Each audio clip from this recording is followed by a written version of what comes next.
नमस्ते friends, welcome to DG artificial. आज के इस वीडियो में हम बात करने वाले हैं कि गर्ल्स अपनी होली फोटोज को एआई की हेल्प से कैसे ब्यूटीफुल, स्टाइलिश और अल्ट्रा रियलिस्टिक बना सकती हैं।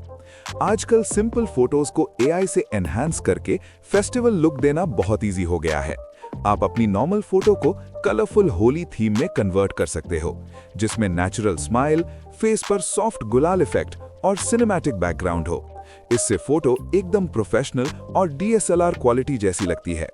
एआई की हेल्प से आप ट्रेडिशनल लुक भी क्रिएट कर सकते हो, जैसे व्हाइट कुर्ती या साड़ी विथ होली कलर्स, जो फोटो को और भी अट्रैक्टिव और एस्थेटिक बनाता है। ये फोटोज इंस्टाग्राम, व्हाट्सएप और यूट्यूब थंबनेल के लिए परफेक्ट रहती हैं।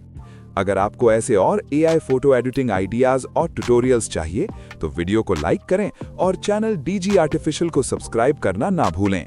Happy Holi! See you in the next video.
It's not a game, it's a